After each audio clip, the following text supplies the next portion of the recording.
It's a Friday, and of course, it calls for an assessment of the week that was in Philippine politics. And who else can weigh in than the Dalai Llamas himself, Mr. Ronald Llamas. Welcome once again to the big story. Magandang gabi, Ses, pero who else? Mukhang marami naman pwede. You know, the sauna of the president seems like a faraway event. It happened last week. Monday lang. Oh, pero parang ang dami kasing nangyari. So let's first go to, well, another press conference from the Ombudsman. And this time saying that a case will be filed against the senator and her son. Yes. Loren Legarda and her son, Congressman Leandro Leviste. Isa yun, marami siyang pinaliwanag dyan. No? Pati yung franchise na nakuha Pati yun, tinilad-tilad niya. At hindi ko sigurado kung kasama si former Energy Secretary Cusi. Kasama. Oo, dahil nga binanggit din niya yun. Ikalawa, binanggit din niya yung obstruction of justice laban na kay Senator Robin Padilla at saka kay Alan Peter Cayetano.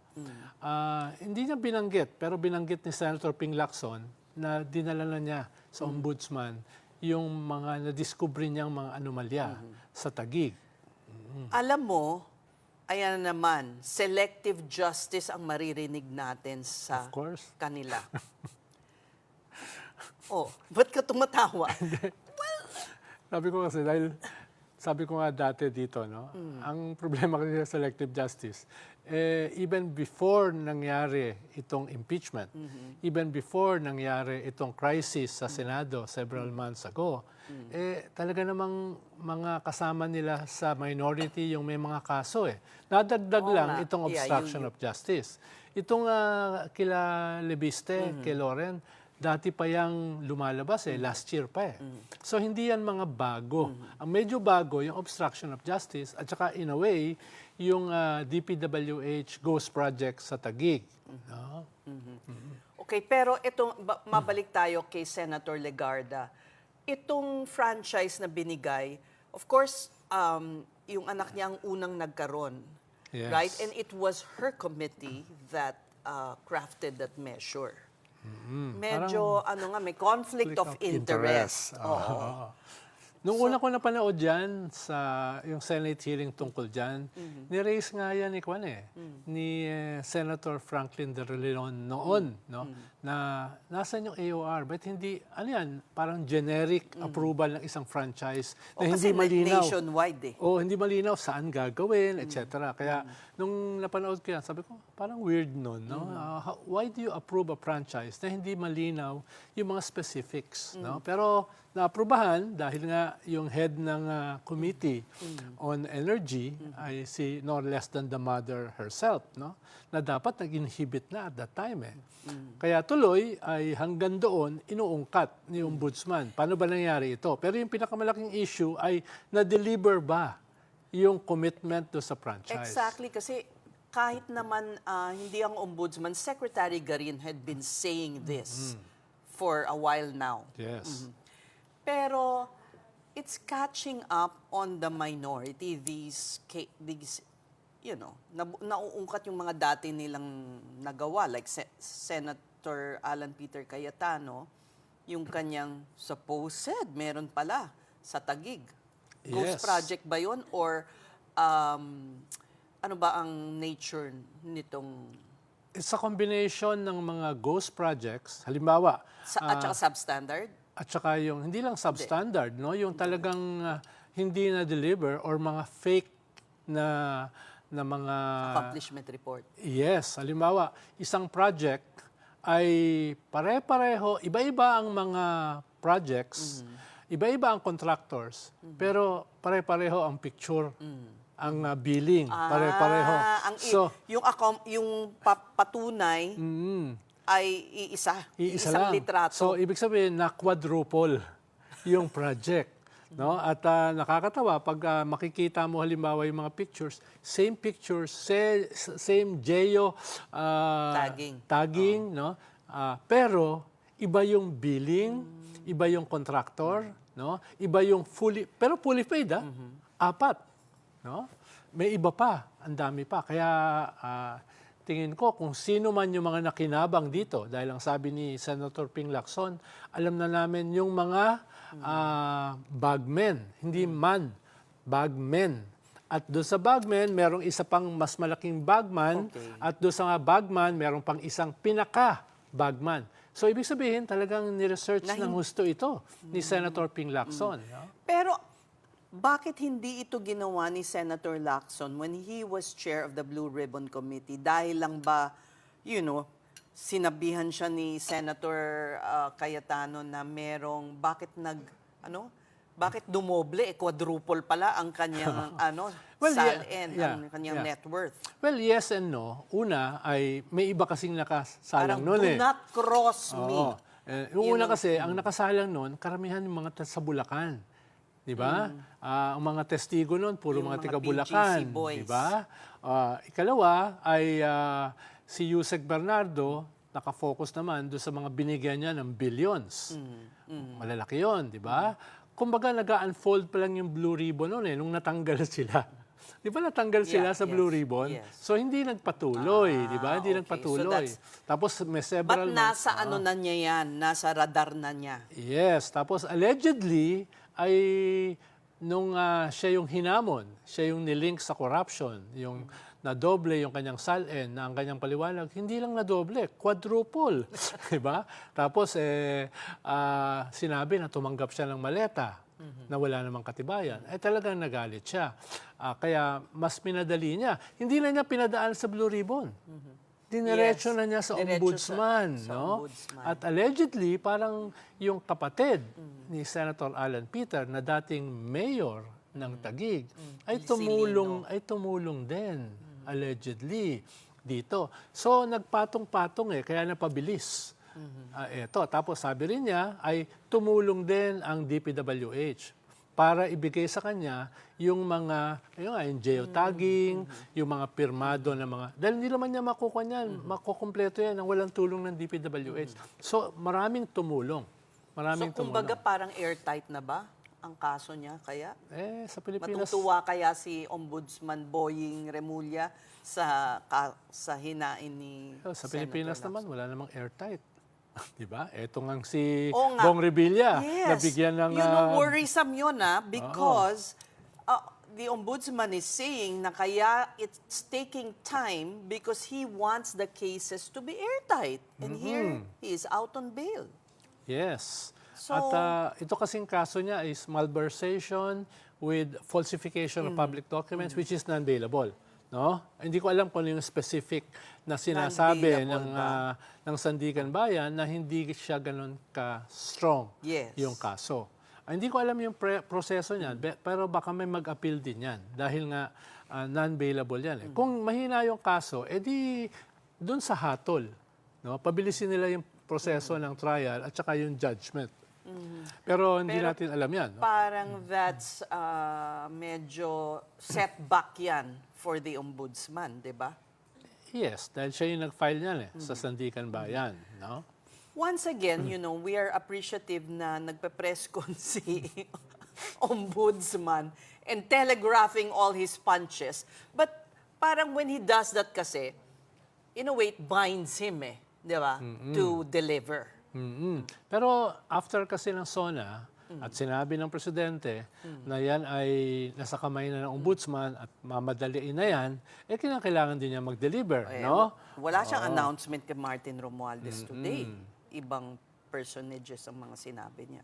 Yes, dahil nga ang sumagot din yung grupo ni Martin Romualdez na ano bang ebidensya laban sa amin? Yung 8 na Marines dun sa 18. Right. Ang problema, hindi ba tainted yan? Yun ang sagot nila, di ba?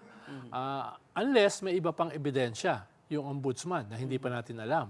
Na Yun allegedly, yun yung role ni Bonoan. Well, Kaya but siya ginawang state nakabinbin witness. pa yung kanyang Pagiging state witness. pagiging state witness. But let's go to yesterday was another big day kasi tama ang prediction mo, inaprubahan ni BBM ang pag-release. And mukhang I won't say truck, pero van. According to Attorney Lorna Capunan, isang bangko pa lang, 3 van na daw ang dokumento.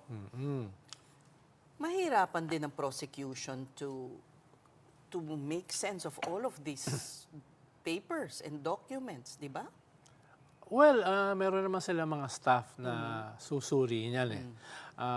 Pero ang tingin ko ay inayos lang nila yung proseso. Yung sabi ko nga dati na dahil ang nagkuhan kasi yung House Justice Committee, Right. parang mali yung proseso, dapat ang nag-request niyan yung Yung Senate as a trial court. Kaya sinooli nila.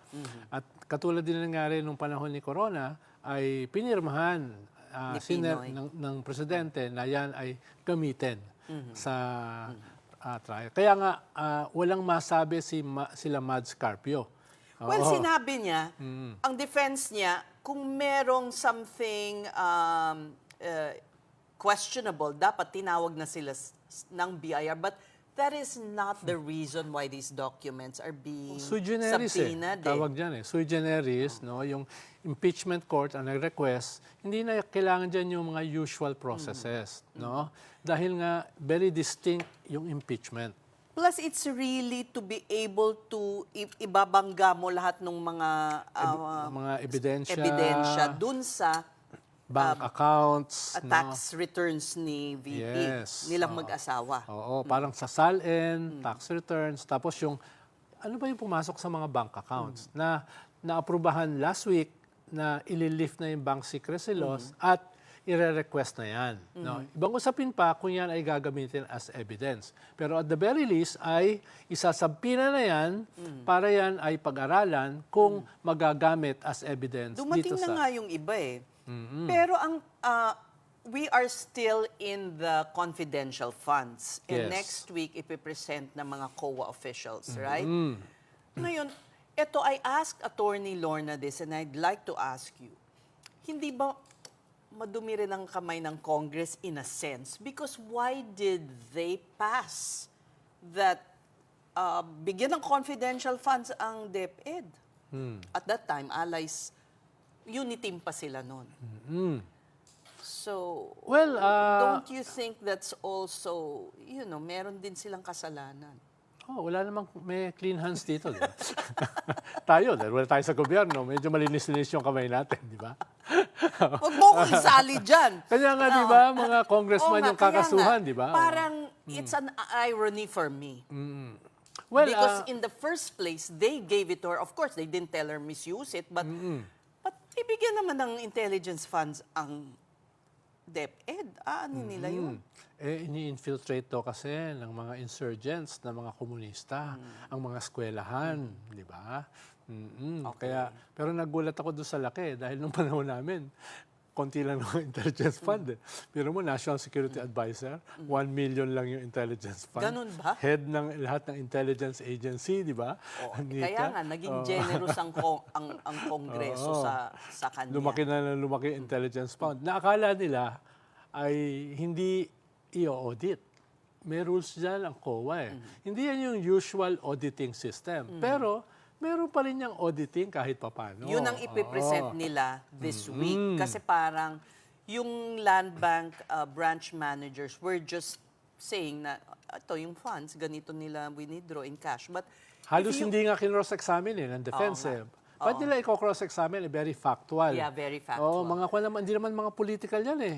Teller, bank pero manager. can she not use, can her defense be, kasi intelligence nga, kailangan bayaran mo ng cash. Hindi naman pwedeng cheque-cheque yung kunyari, may pagbibigyan ka ng pera. Di ba? Mas ang issue naman dyan, sinabi naman kasi unusual but not illegal. Yeah. Hindi naman yun ang issue, non-sequitur naman yun. Yeah, Ang usapin dito ay ginamit ba talaga, di ba? Yun yung magiging issue dito next week. Kaya nga ipapatawag si Piatos. Oo. Di ba? Paano yun? Oo. Siyempre hindi siya mag-a-appeal dahil hindi siya Di nag-exist. sasabihin ng prosecution, wala yan walang birth certificate na Piatos, walang marriage certificate, walang death certificate. Therefore, he or she doesn't exist, like all the others. Okay. But they haven't yet stood up. I think it's every Wednesday, di ba? Na hinihingi nilang yung ibinibigay yung witnesses na dapat bigyan ng sabina. Wala pa, hindi pa. Wala pa. Hindi pa nasasabi. Tinanong ko nga kay Congressman Terry Redon kahapon kung ipapatawag ba si Colonel La Chica, yung allegedly nag-distribute ng 125 million. No? Dahil siyempre, yun ang nakakaalam kung kanino ibinigay. Kung gaano karaming piatos yung pinagbigyan, at saka tempura, at saka nova, at saka chippy, no? At saka cheese curls. No? Ikalawa, si Madriaga, papatawag ba? Si Madriaga kasi sa Justice Committee nagsabi, hindi lang 11 days yan inubos, 1 day lang. At kasama ako sa nag-distribute niyan. Sabi ni Terry Congressman Ridon. Terry Ridon, wala pang final na decision. Okay. Mabalik tayo dito sa case, I forgot to ask you, dahil hindi kaya laban ito ng mga malalakas sa Batangas? Because apparently, Congressman Leviste was intending to do some entrapment of the executive secretary. Totoo ba ito?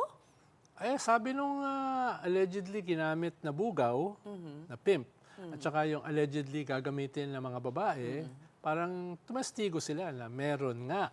Diba? Meron nga. Pero narinig ko lang dati yung honey trap nung Cold War between the CIA and KGB. Ginagamit yan di ba? Tawag dyan compromat. Compromat, no? Although isang term din dyan, honey trap, no? Kaya So, parang spy versus spy yung labanan dito, no? Parang intelligence, counterintelligence. Yeah. But, so, of course, naalala natin na merong sagutan si ES Recto and Congressman Leviste. Remember na parang maraming maaanghang na statement si ES na Yes, may chismis nga dati nung Senate leadership crisis na chismis lang naman. Okay. Na willing daw tumalon si Senator Loren Legarda kung tatanggalin si ES Recto as ES. May ganun chismis dati. Kaya talagang may bad blood dyan, di ba? Pero mahirap na gamitin nila Senator Loren Legarda at ni Congressman Leviste yung selective justice. Dahil hindi daw kinakasuhan yung kanilang mga kalaban sa Batangas. Mukhang kinasuhan din yung kanilang mortal na kaaway. Si Si Cardiola. Congressman Cardiola, nakakampi daw allegedly ni ES Recto, according to Leviste. May kaso rin so hindi pwedeng gamitin. yung selective kumbaga justice. tabla. Pero itong tatanungin ko sa'yo. And please answer, hindi tayo nakatira sa kuweba, as you say. How is the arm's length of the ombudsman and the president? Anong relasyon? Kumukuha, do they ever, what's the reality? Well, theoretically, ay sabi nga natin, kung nasa kuweba tayo, walang relasyon yan. No?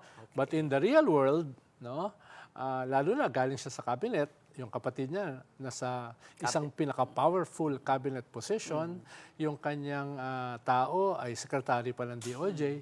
So kahit papano, bagamat wala namang aamin, may mga informal relationship yan.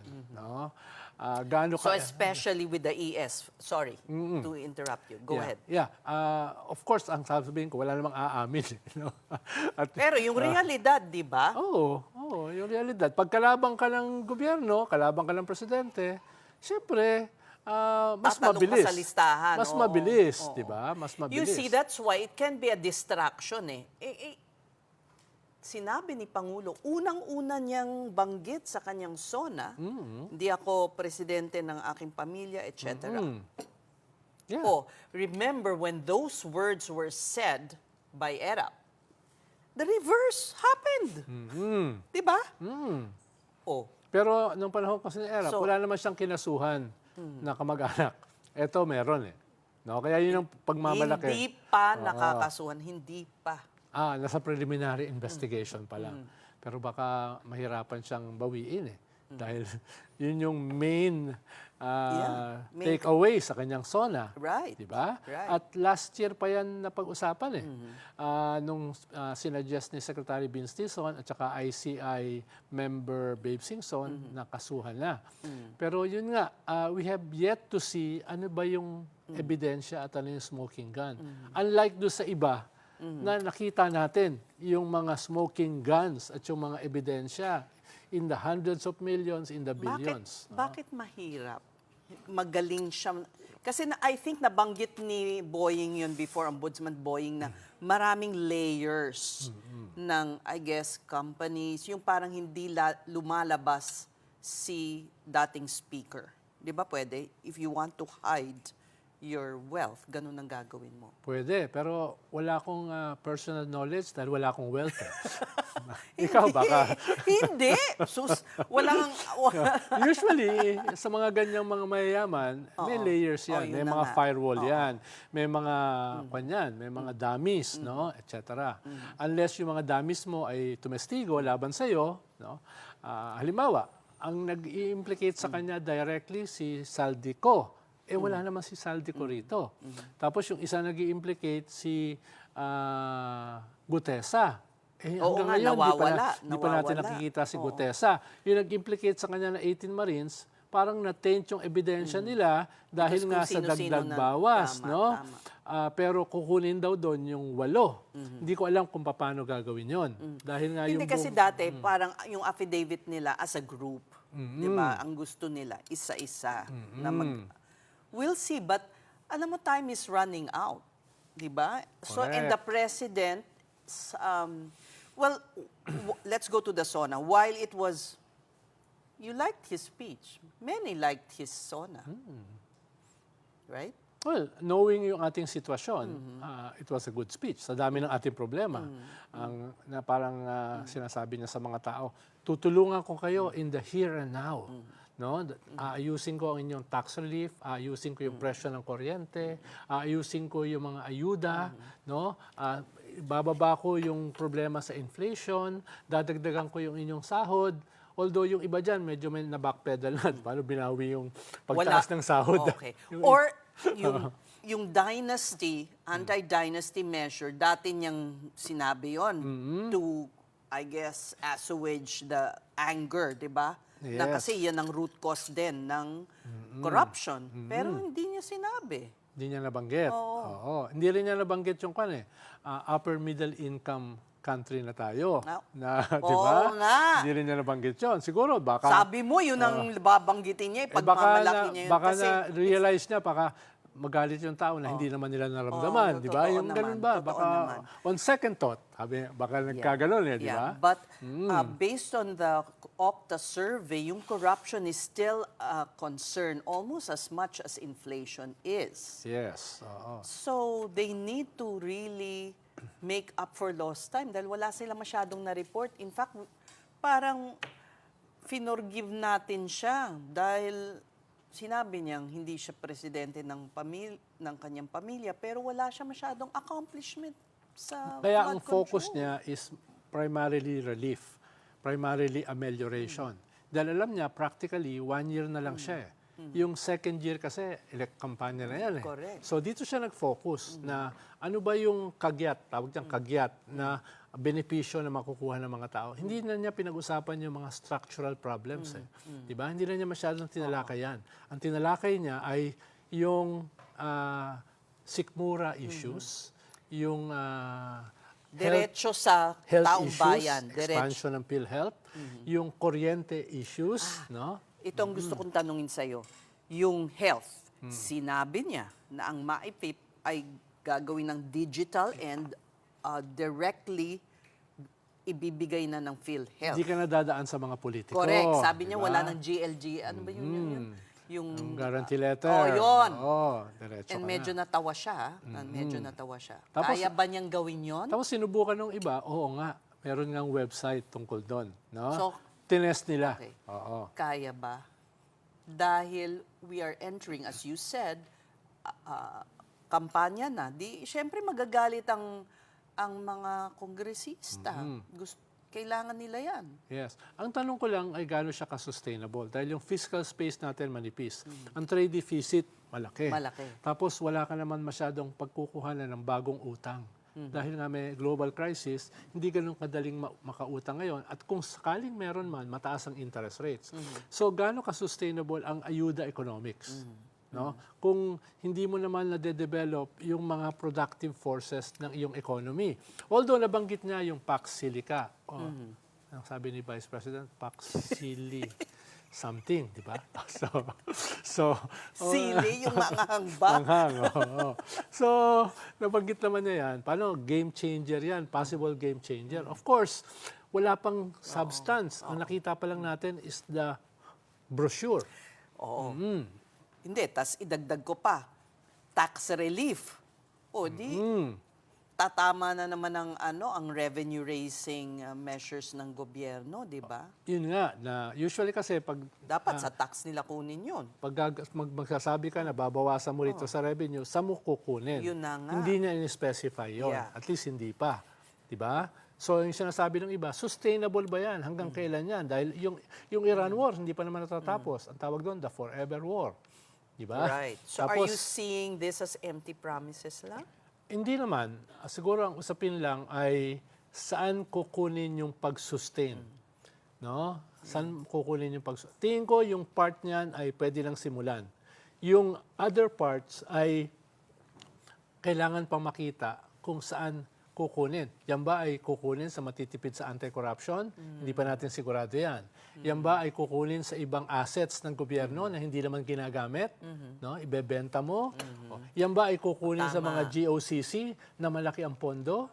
Halimbawa, PhilHealth, dami yan. Ang GSIS, marami yan. Ang SSS, marami yan. Although may So sariling... dapat ipaliwanag nila, hindi ba? Yes. Dahil hindi naman pwedeng tayo nagpapaliwanag lagi. Tama. Paging, press officer, Auntie Claire. Di ba? Huwag lang puro tira. Huwag lang puro sagot kay VP Sara. Maybe you should explain how this will be parang yung meat behind the sauna. Yes, ang tanong niya, where's the beef? Kaya yung mga economists, yun ang kanilang concern. Saan kukunin yung mawawalang revenues at yung, huwag mong kalimutan, record high yung proposed budget. No? 7 point something trillion, di ba? Oo. Every year naman kailangan daw taasan talaga. Not necessarily. Dahil kung mababa ang growth rate mo, tapos mataas ang iyong proposed budget, lalong tataas yung iyong deficit. No? Lalo kang hindi magiging... Kawawa yung successor. Hindi lang yun. Yung mga investors, titignan yung fundamentals na yan. Baka mabawasan yung mag-i-invest sa'yo kung ganyan yung problema. No? So, not necessarily. Napunta tayo sa economy. Thank you for your... economist ka na rin. Drop out nga, di ba? So, anong mangyayari sa ating, siguro, ano na lang, fearless forecast for next week? Sige. Well, tingin ko yung hindi pinagtalunan last Wednesday tungkol dyan sa Confidential Intelligence Fund, yung fireworks mangyayari next week. Dahil dyan na pag-uusapan saan napunta. No? Dyan na pag-uusapan na 250,000 sa isang safe house. No? Parang masyadong Ritz Hotel. Dyan na lalabas yan lahat. Dyan na yung bungguan. At dyan natin Hindi na makikita. tayo maiinip. Again, oo. Yan ang prediction mo, ha? Sige yes, nga, tignan natin. Yes, oo. Dahil Pero yung sana wala nang splicing ng mga, no? ng mga video, no? Napanahon naman na lahat. Ba't mo i-splice pa, di ba? Quiet si Senator Pia Cayetano nung last Wednesday. Sabi niya, no comment. Oo, yun ang sabi niya, no comment. So, tignan natin. Paano? Dalawang compelling na kaso, posible yan Ethics Committee at saka disbarment case. All right, tignan natin kung may fireworks talaga. Always a pleasure having you here. One News resident, political pundit. Ano sabi ko? Pati ikaw, nabubulol na. Ronald Llamas, thank you so much.